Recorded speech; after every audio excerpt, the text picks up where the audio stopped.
بسم اللہ الرحمن الرحیم۔ السلام علیکم ورحمۃ اللہ وبرکاتہ۔ حضرت سیدہ فاطمۃ الزہرا رضی اللہ تعالیٰ عنہا کے وصال سے چند دن قبل کا واقعہ، پارٹ نمبر 4۔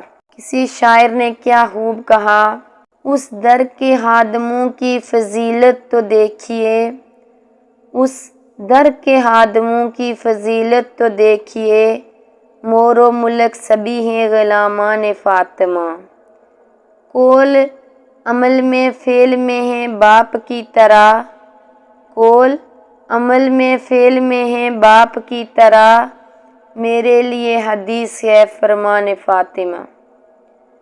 بچوں کے جانے کے بعد حضرت سیدہ فاطمۃ الزہرا رضی اللہ تعالیٰ عنہا نے ام المومنین حضرت ام سلمہ رضی اللہ تعالیٰ عنہا، جو کہ اس وقت آپ رضی اللہ تعالیٰ کے پاس موجود تھی، ان سے کہا، والدہ میرے غسل کے لیے پانی کا انتظام کر لیں تاکہ میں غسل کر سکوں۔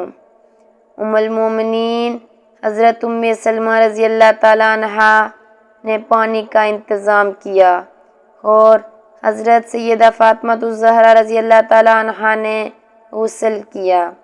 غسل کرنے کے بعد آپ رضی اللہ تعالیٰ عنہا نے صاف ستھرے کپڑے پہنے اور قبلہ رو ہو کر لیٹ گئیں۔ قبلہ رو لیٹنے کے بعد آپ رضی اللہ تعالیٰ عنہا نے حضرت اسماء رضی اللہ تعالیٰ عنہا سے فرمایا، حضور نبی کریم صلی اللہ علیہ وآلہ وسلم کے وصال کے بعد حضرت جبرائیل علیہ السلام جسد اطہر لائے تھے، جس کے آپ صلی اللہ علیہ وسلم نے 3 حصے کیے تھے۔ ان میں سے 2 حصے مجھے عنایت ہوئے جو میرے اور ابو الحسن رضی اللہ تعالیٰ عنہ کے لیے تھے۔ تم ان میں سے 1 حصہ لے آؤ اور دوسرا ابو الحسن رضی اللہ کے لیے سنبھال کر رکھ دو۔